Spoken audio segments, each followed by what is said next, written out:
Защо 95% от хората живеят един и същ живот?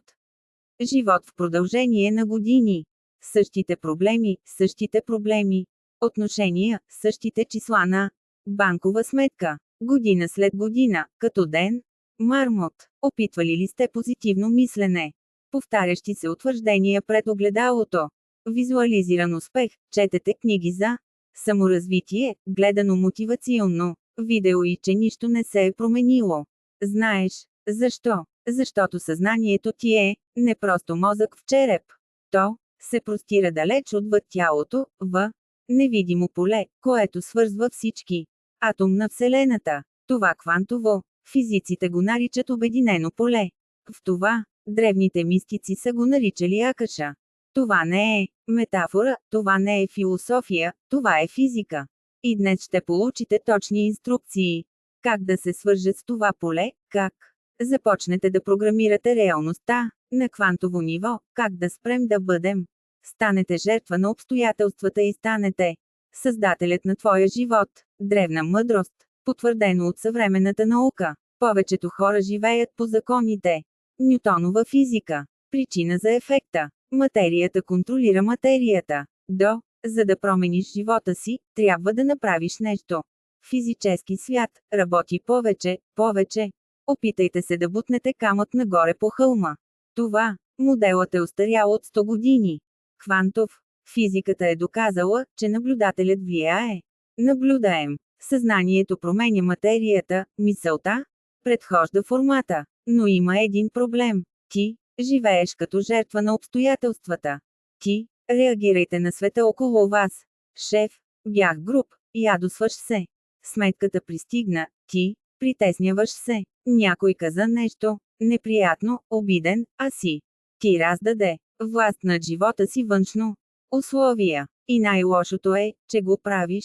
Автоматично е. Тялото ти си спомни химията на стреса, тревожността, страха. То стана зависим от тези емоции. И всеки сутрин, когато отвориш очи, автоматично връщаш се към същата версия на себе си. Същата личност, същите мисли, същите чувства. И следователно същото реалност. Но какво ще стане, ако ти кажа? Има ли друг начин, метод, в който не зависиш от външния свят?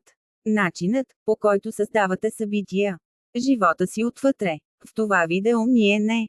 Нека поговорим за сляпата вяра. Ние не сме. Ще обсъдим закона за привличането със стил. Мислете позитивно и всичко ще се случи.